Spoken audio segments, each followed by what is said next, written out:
Thank you everyone for joining us for the session, Making Things Happen in the Government. We have an interesting sessions today. So our speaker is Dr. Anil Swarup sir, Mr. Anil Swarup sir, a former secretary with the Ministry of Education, Coal Ministry, Government of India. He had an amazing 38 years of career in the Indian Administrative Service, served both in Uttar Pradesh government and Union government and tackled a myriad of issues ranging from dealing with corruption in the state of UP to coal mafias, witnessing the aftermath of Babri Masjid demolition to handling education mafias in the country. And he was one of those rare civil servants who has a great track record and who also speaks his mind. And he runs a hashtag called What Chanakya Don't Speak. Please follow him. And he has two amazing books. One is Not Just a Civil Servant and Ethical Dilemmas of a Civil Servant. So today's talk will be mostly on how things happen in the government, why it takes time. Generally, economists blame bureaucracy is the main reason for India's slow growth.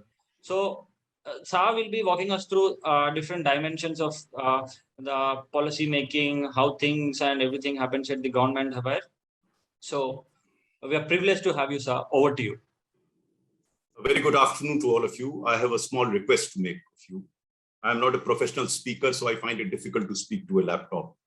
So may I request all of you to open your videos if you can, or call a professional who can talk to a laptop and speak to you.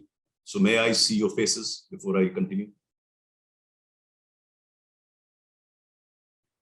My friends, the easiest thing I'll start with something which relates to you directly. The easiest thing on this earth is to become a Rai Sahab, become an advisor, tell others what they have got to do. And that's what I see in majority of us today, being critical of everything around us without realizing our contribution to the mess that is around. I've spent 38 years in civil service. My own colleagues curse the environment for not doing things. And I keep telling them, have you done things what you ought to do before you curse others? So that's the easiest thing to do. And that's the reason why things don't happen in the government. Because government is formed by people like you and me. And if you and I are not disciplined to the extent that we should, obviously the government can not perform.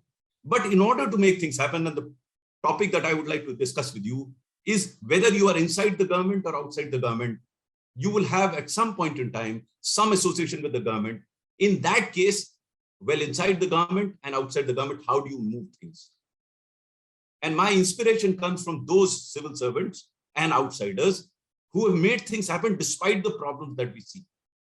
So in order to make things happen, we must understand what are the factors that determine non-happening in the government, why things don't happen.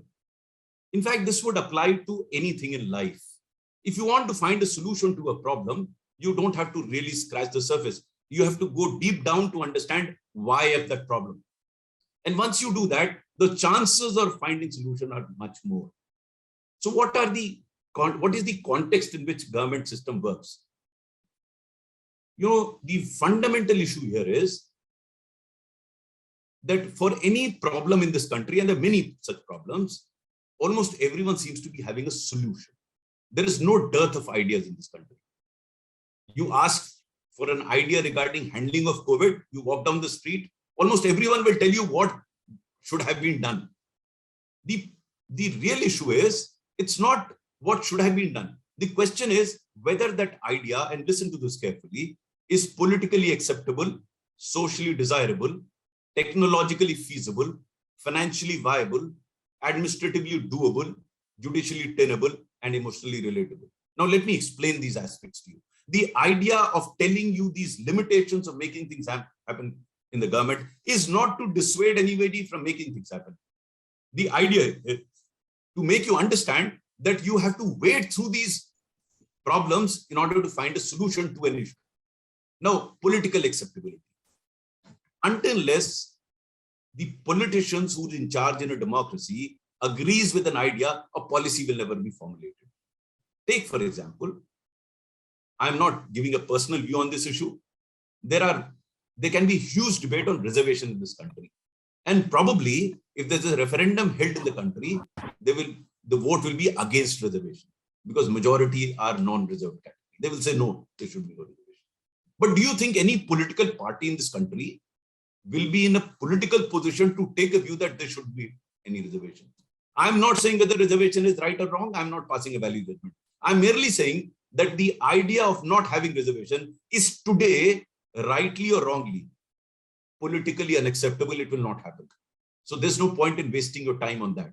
However, there are many number of ideas where at some point in time there could be political acceptability. But if you couch that idea in appropriate package, then the politician agrees.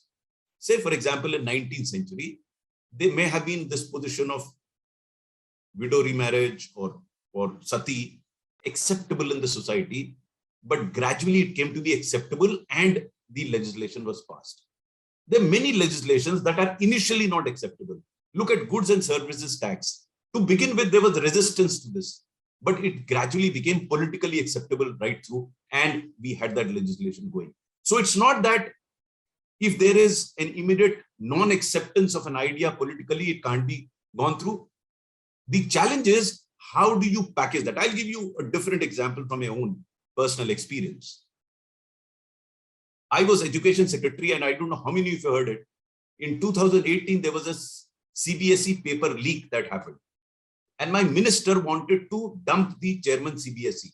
He said she will have to be removed. Now, the question was that the politician wanted her to be removed. And I was convinced that she had done no wrong. So had the minister was also convinced that she had done no wrong, but he wanted to diffuse the situation. Now, I had to couch my idea in a manner that it became politically acceptable. So what did I tell him? I told him, sir, right now the media is after the chairman CBSE. She's a buffer between media and you. Now imagine a scenario where she's thrown out. Suddenly the media will pounce on you and they will want your head. They will say that minister should be removed. He got this point. And the head of chairman CBSE was saved. I don't know how many are aware that she's presently Secretary School Education, Government of India, a very fine officer. So the point that I'm trying to make here is you have to make that idea politically acceptable.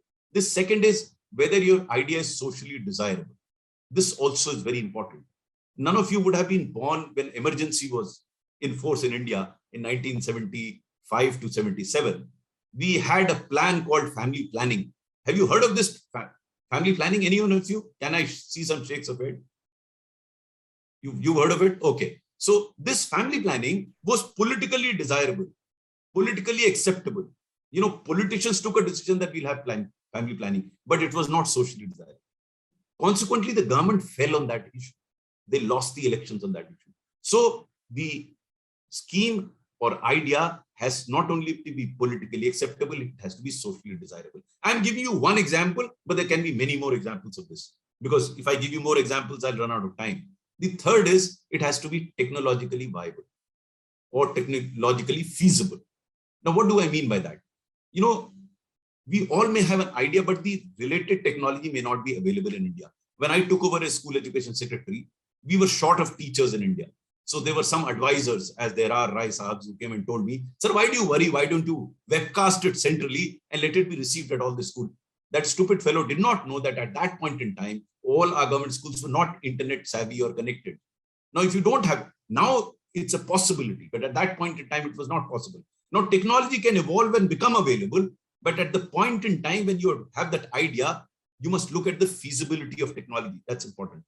But the most important point is the fourth one, which I'm going to say, which is financial viability.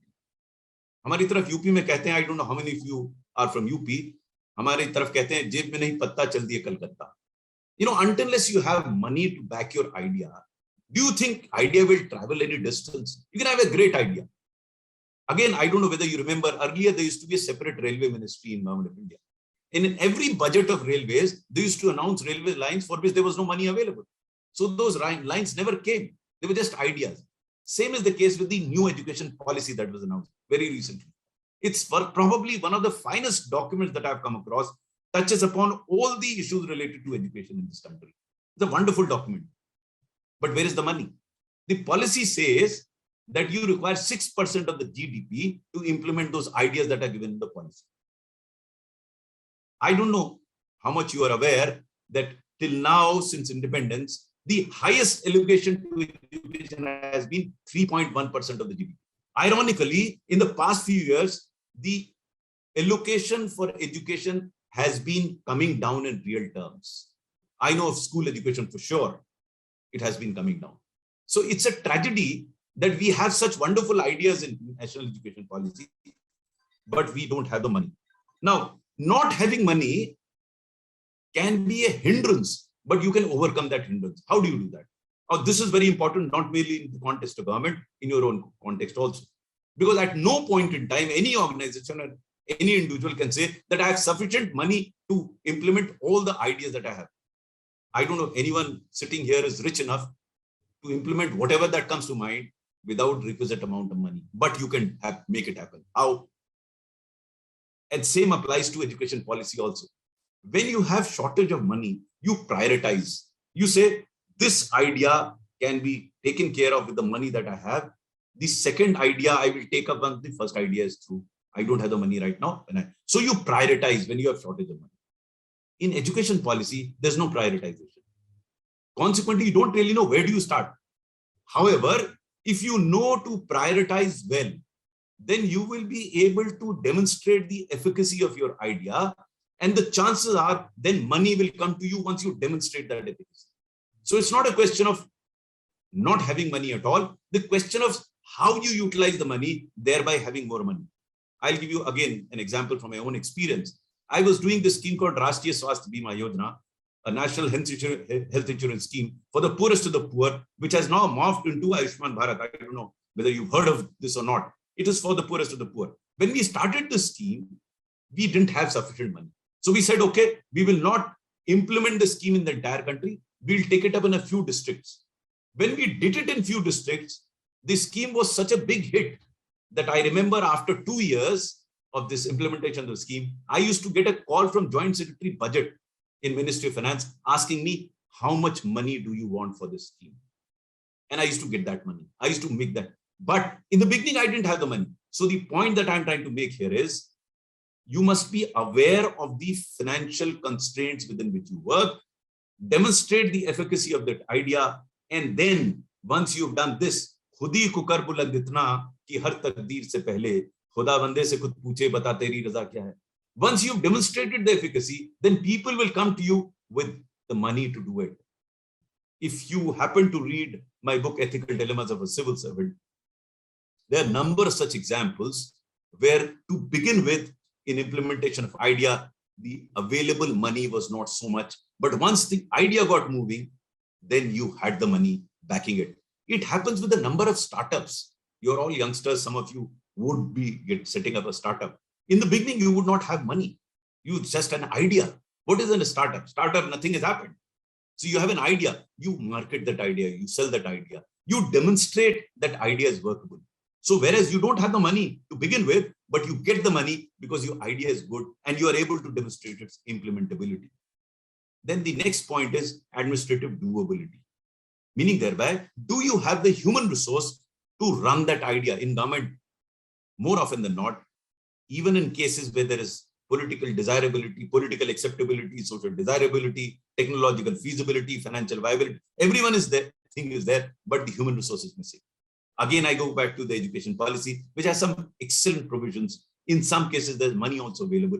But the key issue here is the experts that are required, the expertise that is required, whether that is available or not. Again, the reason why I'm mentioning this is not that they can't become available, but if you factor these in your action plan, and that's why when the chairman of the committee, Dr. Kasturi Rangan, who was assigned the task of coming up with the policy, came to meet me, I told him, when you come up with a policy, you must come up with a clear-cut action plan along with it. In this country, the problem is not with policies. The problem is implementation, because policy someone else makes, someone else implements. If the policy maker is also tasked to come out with a workable action plan, he will have to work out clearly what needs to be done, how it will be done, who will do it, by when it will be done. Once you go into the details, then you will understand the limitations of the implementation of the policy, and then probably you will prioritize and see, given the limitations, in the first part, you implement this part of the policy. In the second part, you implement this part of the policy. This is not there in the national education policy. I mean, the entire thing has been lumped together.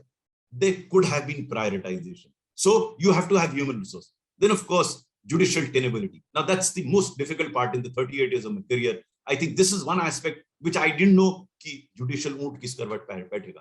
It is tough, but I keep advising everyone that while you have an idea, and working on that idea, you should look at the judicial aspect, meaning thereby whether it is legally tenable.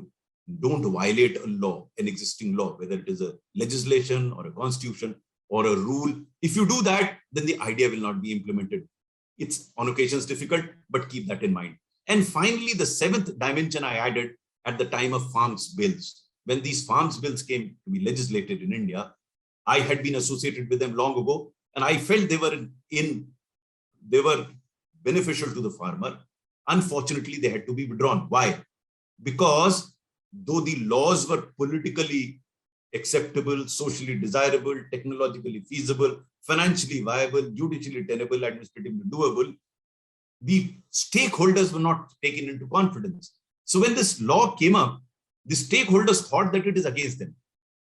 Now, had they followed the same strategy in a much more complex manner, it succeeded in the goods and services tax, where stakeholders were taken into confidence, consultations were held, and GST survived.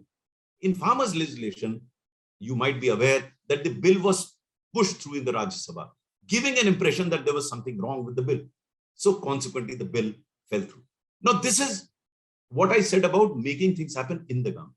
Now, my friends, and since you all are young and you have impressionistic mind, you must understand that what should you do to make things happen? Unless you make things happen, nothing will happen. You can keep telling others. What steps should you take in whichever capacity and wherever you are? How do you make things happen in the government and otherwise? And for that, you have to evolve as an individual to be reckoned with. Once you do that, making things happen becomes much easier. What do you do that? One of the reasons why we are unable to make things happen is that we waste a lot of time brooding over what is gone, what is past. Now, so many of you are listening to me. Can anyone change his or her past? Can I see shake of the heads? Anyone sitting here, can you change your past? Can you rewrite your past? Anybody? I can't see. I mean, am I reaching out to all of you? Can you? No, just shake your heads. You don't have to speak. Just shake of head. You can't. I mean, at least I can't change my past.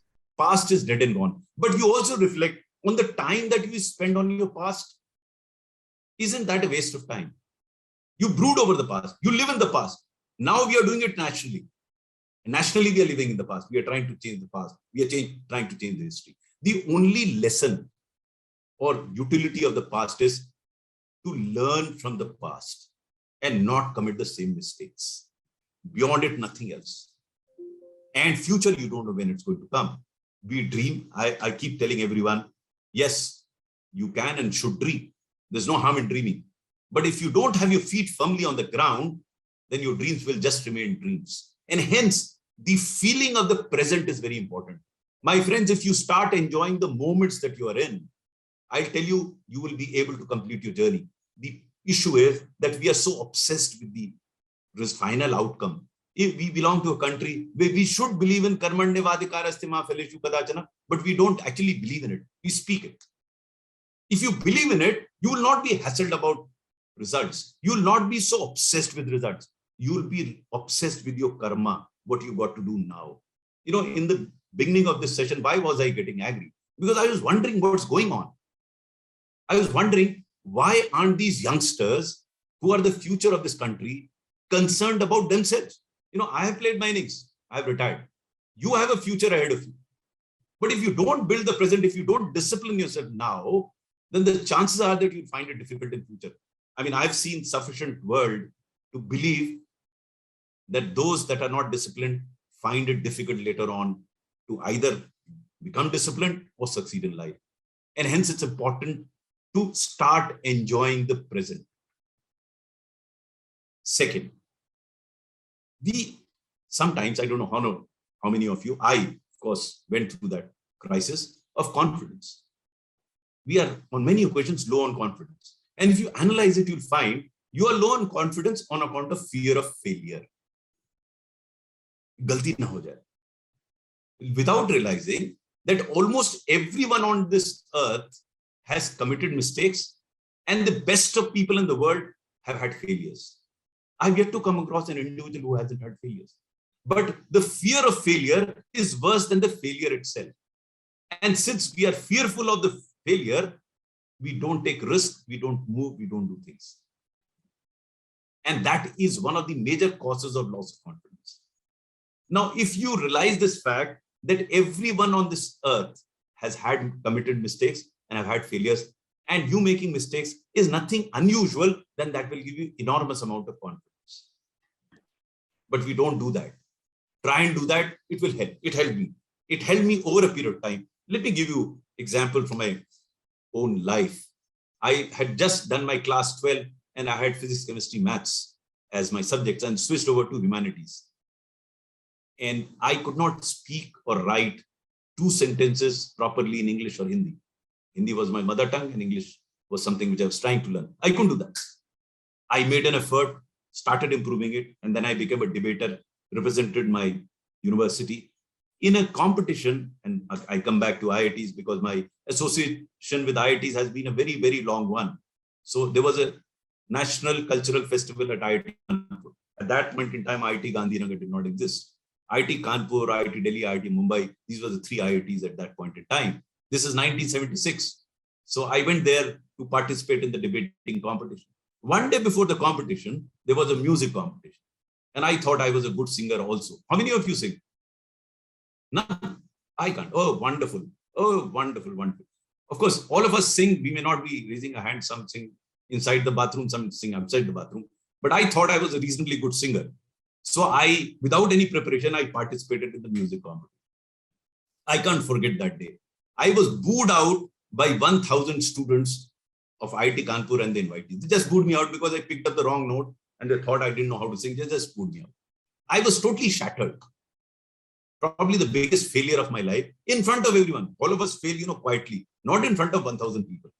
So when I was thrown out, I was so distraught that I decided that I will not participate in the debate on the following day. So one of my seniors, he came and gave me a pep talk and he asked me, "वो जो हो गया उसका कुछ कर सकते हो?" So I said, "क्या कर सकते हैं?" बोले, "जो हो गया तो फिर उसमें क्यों चिपके हुए? वहां से निकलो बाहर. You had not prepared for that music competition and obviously you were good out. But why should it impact your strength, your forte, which is tomorrow?" Oh, it was a long chat. So I finally overcame my depression and went and participated in the debate on the following day. The moment my name was announced, they started shouting, "Gayak aa gaya." They remembered the Gayak of the previous day. But by which time I had overcome my fears, I went and spoke and got the first prize in the national debating competition. That gave me such enormous confidence that I could speak to any audience thereafter. That also made me realize that we should not overvalue failures. We must understand and analyze failures and also understand that almost everyone, John F. Kennedy, who's considered to be one of the finest presidents of the US, committed a blunder in Bay of Pigs. I don't know if you're aware. Mahatma Gandhi has written his entire book, My Experiments with Truth, where he admits having committed so many mistakes. So everyone commits mistakes, but we brood over it. And when we brood over it, we can't come out of it. So the advantage of past and mistakes committed in the past is that learn from those mistakes. Understand why things went wrong. Don't commit the same mistake again. I'm telling you all this because I started with a couplet. उम्र भर यही भूल करता रहा गालिब, धूल चेहरे पे थी आईना मलता रहा. I said that because many of your problems may be on account of somebody else. But my friends, with my experience, I can tell you, you can't do much to others. You can't do much to others. You can do a lot to yourself. And I have seen people evolving as individuals. I normally, in my book also, I don't quote Mahatma Gandhi or Gautam Buddha. I don't do that. For the simple reason that they were great people. I'm quoting people who've actually, like you and I, who've actually made it happen on the ground. So you can learn from them. So it's not that Jesus Christ or Mahatma Gandhi sitting on a pedestal and we say, "Wo to Mahatma the, main kya kar sakta hu?" No, I'm talking of common men and women who managed to succeed in life by evolving as different individuals. That's what I'm trying to convey to you. Now I can go on and on, but I'll give you just one more incident before I close, and I would rather interact with you. seek your questions. The other problem that we face here is that we compete with each other. I mean, I don't blame you. That's how system is. I remember when I was a child, when I was going to school, the years that I didn't come first in class, I used to feel terrible. Now, no one asked me. I think Shrikant or somebody read out my bio. He never wrote whether I got first. I came first in class 5, third in class 6, first in class 7. He hasn't said that. It's over. But look at these days I find parents going mad about the marks that the children get without realizing ultimately they don't matter at all. In fact, when you come to marks, I must digress and tell you another incident. When I took over as secretary school education, I discovered that children were getting 100 out of 100 in English literature. Did anyone of you get 100 out of 100 in English literature? Anyone? But 90s you would have got. Shakespeare must be turning in his grave. How do you get 100 out of 100 in English literature? Because everyone wants better marks. So I tried to find out and I discovered very funny thing. CBSE, like many other boards, they spike the marks. So you would have got 85, they will add another 8 marks. So all those that have done from CBSE and other boards, please deduct your marks by 8% to come to your true worth.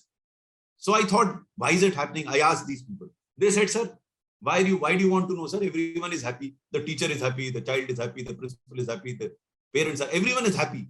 So I have termed it a farcical delusion in my book. It's a farcical delusion where we delude ourselves into believing that we are great. So this is marks. This is the value of marks. But marks matter so much that everyone competes. So the point that I'm trying to make here is that if, say, Divya wants to learn from Somil, and if you are competing with each other, will Somil help Divya improve her? You're competing, they won't. So Abhijit and Ravi. So Abhijit wants to learn something from Ravi, but he's competing with Ravi. So will Ravi will never show him his copy, no? Will never guide him because he's competing with him. Now, instead of competing with others, listen to this carefully, and that will make your life much more peaceful. Instead of competing with others, if you compete with yourself, you benchmark that I'm here, I'll improve, and learn from others. Listen to this carefully. Why I say that? Because, each individual, Ravi is different from Ashish is different from Rishiraj. Each one is very different. So what is this competition about? Someone may be good at writing, someone other may be good at comprehension, the third may be good at expression. Everyone has his own way. Now, instead of learning from that chap, if you start competing, you are in trouble. And that's the whole problem. So try not to compete. If you don't do that, learn. Even the worst of persons has some good qualities. Look at Ravan. Ramchandji sent Lakshman for lessons from Ravan. Are you aware of this? Why? Because despite the fact that Ravan was so bad, he had some positive qualities. So my friends, if you want to improve, agar aap apni khudi buland karna chahte hain, if you want to improve as an individual, if you want to make things happen, you have to learn from everyone. Even a clock, a watch, which is not working, is right twice a day. Do you get the point? Every individual has some positives. You have to learn from that. So you do that. And finally, we spend a lot of time on issues over which we have absolutely no control. No? अरे धोनी ने वो shot खेला नहीं होता तो India जीत जाती है और तेंदुलकर ने ऐसा शॉट क्यों मारा मैं fond of cricket that's why I'm using that and I've seen people fighting over it and these days we fight over politics without being able to influence politics. We spend so much time over issues over which we have absolutely no control. Again, from my own personal experience, when I got married, I had already got into the service, but there was a special trait of mine. I used to get very mad at getting stuck in a traffic jam. Now, I don't think Gandhinagar has that problem of traffic. In Delhi and Bangalore and Mumbai, we have this traffic problem. But do any one of you get agitated when you get stuck in the traffic jam? Any honest people here? Oh yes, I have. No, so the moment I said any honest people, 3 hands came up immediately. It's funny. Otherwise, you wouldn't. I used to get very agitated in traffic jams. So one day I got stuck in a traffic jam. My wife was with me. She asked me, why are you so agitated? I said, itna traffic ho raha. So she said, can you do something about it? I said, what can I do about it? I can't do anything. Then she made a very specific remark, which stuck in my mind. If you can't do anything about it, to apna khoon kyun jala rahe ho? Think over it. We spend so much time over issues over which we have absolutely no control. How would you make things happen? Because by spending time over the past, over issues over which you have no control, you have no time to do things what you can. So when before I got into the IAS, I was in the Indian Police Service. So a batchmate of mine, we were undergoing training. He walked up to me one day and he asked me, "Boss, रात को नींद नहीं आ रही." क्या हो गया? बोले, "boss, petroleum के दाम बहुत बढ़ रहे हैं." मैंने कहा, दाम तो बढ़ रहे हैं, लेकिन तुम्हारे रात को ना सोने से क्या पेट्रोलियम के दाम कम हो जाएंगे? बोले, नहीं, देश की आर्थिक स्थिति पर खूब प्रभाव पड़ रहा है। देखिए, आज की इन्होंने शुरू में बताया ना इकोनॉमिस्ट के बारे में। इकोनॉमिस्ट ये कहते हैं, इकोनॉमिस्ट हमारे देश में बड़े इकोनॉमिस्ट हैं, करते कुछ नहीं है। द इकोनॉमिस्ट राय साहब है वो। नो वन लुक्स एट कि उस इकोनॉमिस्ट ने 5 साल पहले क्या कहा था, आज क्या हुआ। वो भी दूसरे पे टिप्पणी करते रहते हैं, इसने ये नहीं किया। सो मैंने कहा, यार देखो, आर्थिक स्थिति पे जो होना है, लेकिन तुम्हारे सोने ना सोने से आर्थिक स्थिति पर फर्क नहीं पड़ना। तो he agreed, he went back. After 3 months he comes back to me again, कहता, "बॉस, रात को नींद नहीं आ रही." हमने कहा, क्या हो गया? बोले, "बॉस, देश की आबादी, इंडिया की पॉपुलेशन बहुत बढ़ रही है." मैंने कहा, रात को सो जाओ, अपने आप ठीक हो जाएगी। So the point that I was trying to drive home was that why unnecessarily waste time over issues over which you have absolutely no control.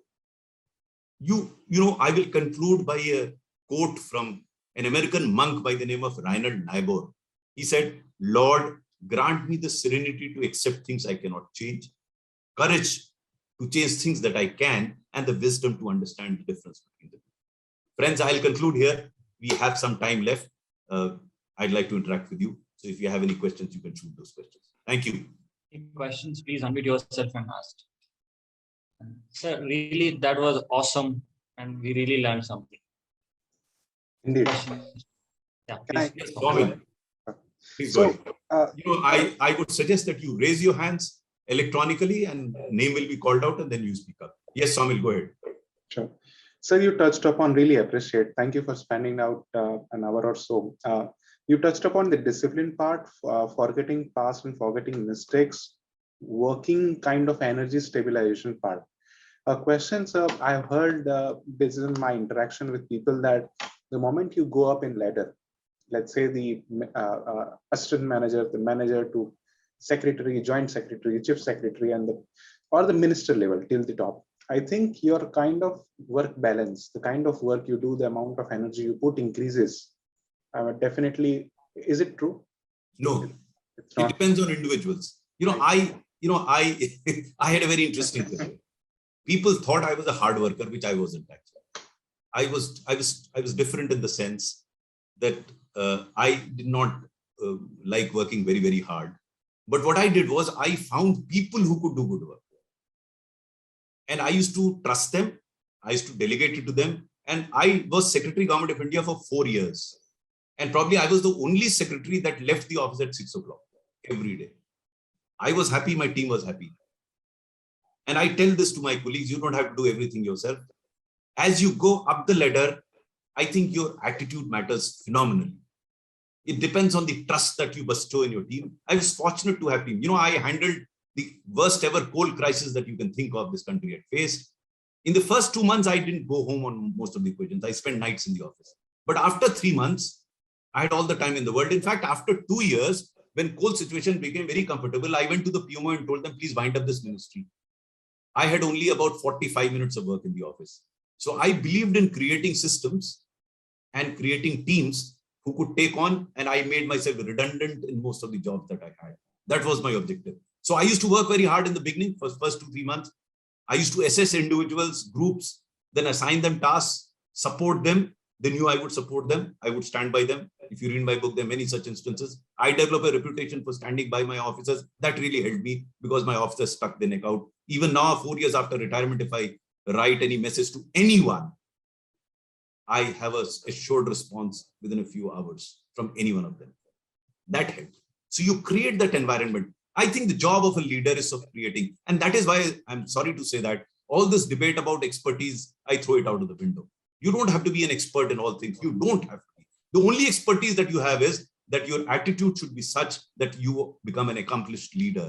You don't have to do anything. As coal secretary, I didn't know anything about coal. As education secretary, I didn't know anything about education, so to say. I didn't really know to do that, because this whole debate is wrong.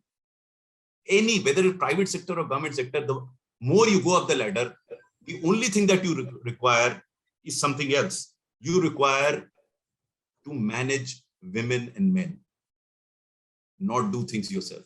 And I keep asking, how much of his engineering would Ratan Tata using as head of the Tata Group? How much of technology would Bill Gates be using in his technology? None, absolutely none. So all this nonsense about unnecessary debate, both have very important role to play. Specialists as well as generalists, both have very important. The job of a generalist like me is to create an environment where experts can flourish.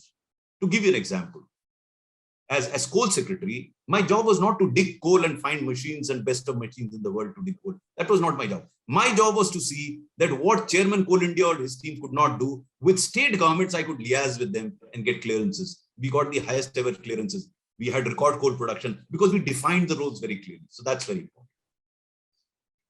Yes, Kinle Mera. Hello, sir. Thank you very much for your talk.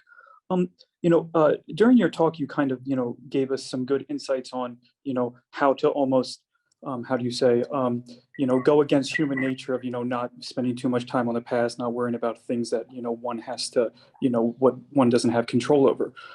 And that appears to be very useful at a kind of individual level. Could you speak to, how it is to try to encourage others in your team or, other colleagues, and how to foster an environment where, people are kind of have that same ethos? Because I find that to be, a hindrance, at least for me, is communicating, those types of more kind of complex, esoteric concepts to, to others. So we're all kind of driving in the same position. So Kinle, I would suggest if you find time to read the book, because this is a topic which will require much longer time, but I'll try and put it as briefly as possible for you to convey this to you. But if you read Ethical Dilemmas of Civil Servant, you will understand how these attributes can be conveyed to others. Now, first, of course, is this step, is that if you don't do it yourself, you can't expect your team to do it. So you have to start with yourself. That's why I said, you have to be clear in your mind as to what is the approach that you adopt. If you are clear, then the next step, of course, is that I tell everyone is, you have to trust your team. If you don't trust your team, rest of it won't follow at all. That's the major problem with most of us, at least in India, I see. We don't trust people around us. In 38-year career, I trusted people. There were a couple of instances where people betrayed my trust, which would have happened even if I distrusted them. But a lot of work wouldn't have happened. Once this trust gets conveyed, then people will come and join you, because trust begets trust. Second is, once you trust, you'll be able to delegate. You can't delegate without trust. So when you delegate, you are empowering those people and you're conveying this message of empowerment. And in doing so, all your decisions are based post discussions with them. So ownership of discussion comes. It can be a whole lesson on leadership. I can go on and on that, on the steps that you should take to build the team around you. As I said, I made myself totally redundant. How did I do that? I did that by creating that trust, by delegating, by empowering my team, by creating a sense of purpose amongst them. And this happened through a variety of instruments. Number one, I used to spend a lot of time sitting one-on-one with each officer. One-on-one, because each officer is different. It consumed a lot of my time. In the beginning, that's why I spent a lot of time in understanding individual. Then I determined as to who is good at what, and assigned those tasks to him, empowered him, and made them feel fulfilled once they accomplish the job. And if I have time, I can narrate one incident to you to illustrate how it happened, and there are many such incidents. I was posted as Managing Director of State Finance Corporation in UP that had been making losses for 7 years. My job was to wind it up. So when I walked into that August building, I felt like walking into a graveyard, because everyone thought that I had come to wind up that institution. I didn't have a clue, but for some reason, because I was used to this out of box thinking, I got an idea. And the idea was that this corporation was borrowing money from financial institutions and then lending it to industry. So what was happening was, as these industries are getting sick, they were entering into a one-time settlement, waiving away all the interest, settling with principal. But to the creditors, they were paying interest. Now, those that understand financial management and balance sheets will understand that this was screwing up the organization. So the idea was, how about reversing it, meaning thereby that asking our creditors to write off interest and getting some interest from the debtors. Now, it's an easy idea. It had to be implemented. The whole story is there in my book, but I'll come to the point that you're making. Now, apart from other things, I wanted to improve the recovery of debt from those that we have lent to. So what did I do? I did a bit unethical thing. I invited the most corrupt general manager for a discussion over a cup of tea. Now, people will ask, why did you invite the most corrupt general manager? I invited him because I had by that time in my service come to this conclusion that almost everyone who's corrupt and not behind the bars is an intelligent chap, efficient chap, because he would otherwise go behind the bars. So I called him for a cup of tea and I told him, boss, there's hardly anything left in this organization. I used a Hindi word, tum choosoge kya? What will you get? I don't know whether you understand chooso. What would you get out of this organization? So, no matter how dishonest you are, you will never accept to being dishonest. If I ask all of you, how many of you are dishonest, no one will raise his hand. So, sir, no, sir. I said, you forget about what you did in the past. I am not bothered. You help me now for recoveries. Whatever that happened against, to cut a long story short, he worked very hard. We recovered amount. And this organization, which was running loss for 7 years, made profits. Of course, in state of UP, since it was now doing well, I was transferred out. That's another story. But I kept track of this officer, this corrupt general manager. And everyone used to tell me, sir, he's become totally honest. He works very hard. I said, what's gone wrong? So I called him for a cup of tea at my residence. And I asked him, yeah, people are very appreciative of what you've done. But how did this change come about in you? So he said, I still remember his sentence. He said, sir, when you used to appreciate me in front of 300 officers and used to pat my back and give all the credit in the improvement in the organization to me, sir, the kick that I got at that point in time, I never got it before. Now, this worked, it need not have worked. I'm not saying whatever I did worked. If you read my book, you will find many stories where it didn't work. Here it worked. This guy transformed. Now, there are many such stories where I demonstrate the instruments through which you can get things moving. As I said earlier, over a period of time, I developed a reputation that here is a person who will go any distance to protect his officers. I mean, I stuck my neck out to protect my officers. Once I got that reputation, it became very easy for me to get things done. So first is you should evolve. I don't know how good is your Hindi, but when I said khudi ko kar buland itna, meaning thereby that you have to evolve with an individual. Because once you do that, मैं अकेला ही चला था जाने में मंजिल मगर लोग साथ आते गए कारवां बनता गया. People will come and follow you if you establish your credentials as a person who would do anything for the organization goals. And if the team starts taking pride in organization goals, the job is done. Then you don't have to do much. That's what it is all about. I hope I have partly answered your question. It's a question that requires an hour to answer, but I tried to do it. I see a hand there. Somil, you already asked a question. If somebody else, I'll come to you later on if there's nobody else asking a question. I thought I would have excited. Yes, sir. Please go ahead. Sorry. So much. Thank you so much I had my hand up, but I see that color of my hand. Okay, hand. Bhaskar, please go ahead. Bhaskar, sorry. Yes, I didn't see your hand. Thank you so much for your incredible insights and also the note about discipline in the students. I think much needed. I have a question from those who are not in civil service. Very often we get to read in newspapers and in the news that somebody has been appointed to a so-called quote-unquote lucrative position or a powerful position. And those words appear very odd because ideally every position should have been equally powerful or equally useful. How do you view these? Some of these are obviously very colored comments. When it says lucrative position, is it insinuating something in those words? What does one make of it? Bhaskar, I'm glad you make this point because it pains me. It pains me because at least in the IAS, I know every job is as good as the other. In the 38 years of my career, I never ever went to a politician asking for any favor whatsoever, and I'm proud of it. And it's not that I didn't get good assignments. I got wonderful assignments and not so good assignments as they are normally understood. But it is unfortunate that we started looking at some of the assignments as so-called lucrative or powerful assignments. No, I have written in my first book that I became an IAS officer because my father wanted me to become an IAS officer. I made his dream my own dream and tried to fulfill it. In the end of that book, I write, if I were to be born again, I'd like to be an IAS officer all over. Because this is the only service which I can think of. You can do so much good to such people who are totally helpless. And again, paucity of time, I'm not narrating incidents, but I call those incidents as my Bharat Ratnas. That gave me that kick, which I mentioned about the general manager, to continue to be passionate about what I did. And each job offers that opportunity. So it's very unfortunate if some others call some assignments powerful. I felt powerful. You know, powerful is a very subjective phrase of what you feel about it. I still feel powerful post-retirement because I keep telling my colleagues, your true worth will be determined after you retire, not now.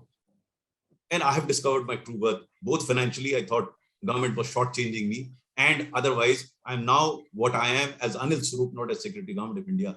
And if IIT Gandhinagar calls me for a talk, I take pride in the fact that you've invited me to interact with you all. You've invited Anil Swarup, not the existing Secretary Government of India. So I think one takes pride in what one is right now because of what one earned during those 38 years of service. There is a very interesting book, some of you might have read it, 7 Habits of Highly Effective Men, where Stephen R. Covey talks about the bank balance. This is the bank balance of your credentials that come handy post-retirement. So I don't think there are good or bad posts. At least for the IAS, I can say almost every assignment that I got was worth it. If it was not originally considered to be worth it, I made it worth it. And I'm proud of that. Thank you so much, sir. Hiram. Yeah, hello, sir. Can you hear me? Yes, Hiram, I can hear you. Please go ahead. Yeah, so I want to speak to you about, like, I'm very passionate about education and I have a startup which is working on edtech for kids. So I want to ask you about, like, how have you tackled the continuous and comprehensive evaluation method? Sorry? So it is the CCE method into schools. Like, it was different from like 80% for the marks and 20% for the extracurriculars and the speaking and writing skills that has been introduced by the CBSE board in 2014 and 15 years. No, so first of all, you will have to improve your communication skills. You have to go slow so that the person you are talking to is able to listen to you and understand what you're saying. If you speak at that space of express railway, then, I mean, what CCU are you talking about? So yeah, please speak slowly so that I can listen to you and understand what you're saying. I'm unable to. Last few sentences I couldn't make out. So please slowly and say I'll try and answer that question. Yeah. So I want to ask about like the CCE evaluation method, continuous and comprehensive evaluation method has been introduced into, I think, 2013 or 15 with the school curriculum system. So how has been the like the administrative process in order to incorporate into the schools? So as I said, the policies are made and they don't have an action plan to how to integrate them and how to prioritize these things in a line, the vision of doing these things in a year line. So how have you tackled with this issue? Okay, I got your point, Hiram. Hiram, the problem that we face here is that we have attempted to import things from England, Finland, Holland, Scotland, New Zealand, Swaziland, all the lands of the world, without understanding their efficacy and implementability in India.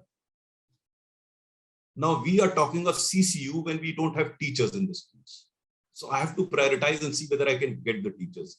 You talk of CCU in private schools, I'm talking of availability of teachers in government schools. If I have one teacher teaching 200 teachers, what sort of CCU will you do there? So as school secretary, my first job was to ensure that we got the teachers first.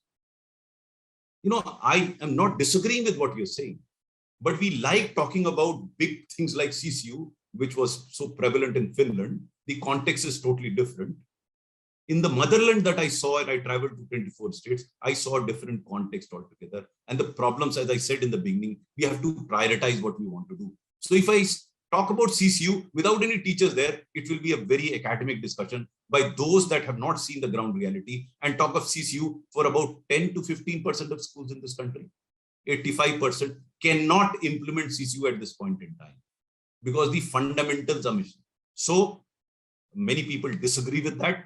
I tell them, come along, come with me to the interior areas and I'll tell you what the ground reality is. First, we have to get the ground reality clear. And then, so I'm not against CCU. CCU is a fantastic instrument of doing it. The reason why it didn't work out, though it was there even in the Right to Education Act, was that the ground reality was totally different. So you have to first change that ground reality before you get this brilliant ideas like CCU going. CCU didn't work in this country for the simple reason that the ground reality was not there to assimilate that brilliant idea. So ideas are good, but implementability was a problem. Okay. Yes, Saumil, I have to come to you because there's no other hand there. Sir, I have 3 questions and allow me to ask those. First is how to recruit the best. When you are on the panel to recruit someone, what are the qualities and how you assess? The second one being Hold on. See, I'm an old man. I'll forget what you say. I'm not. Let me answer one by one. See, I'm not an expert at recruiting people. So I don't really know how to go about selecting a person for recruitment. So you are asking the wrong man. All those that I worked with were given to me. Oh. In those people, I used to assess as to who's good at what. That's what I was good at. Sometimes I recruited in a different context. Say, for example, as school secretary, I engaged, not recruited, I engaged specialized agencies for documentation. I engaged specialization agencies for technology. And there, instead of assessing them, because I did not have any idea about documentation or technology, I went by going into their credentials. So I took SBI CAPs, who I had interacted with earlier for documentation. And I took MSTC, which was good at auctioning smaller things. And I thought they had good technology, both were. So I'm not good at recruiting people. If I can say if I'm good at and understanding people, say, Saumil, if I interact with you for half an hour, I can tell you what you're good at. And that's my forte. Wonderful. I'm enjoying this. So can I go to the second question? Yes, please. You mentioned attitude regarding the attitude of a candidate. Can you, if you could please kindly consider to give us specific example, practical example that. Oh yes, no, not one.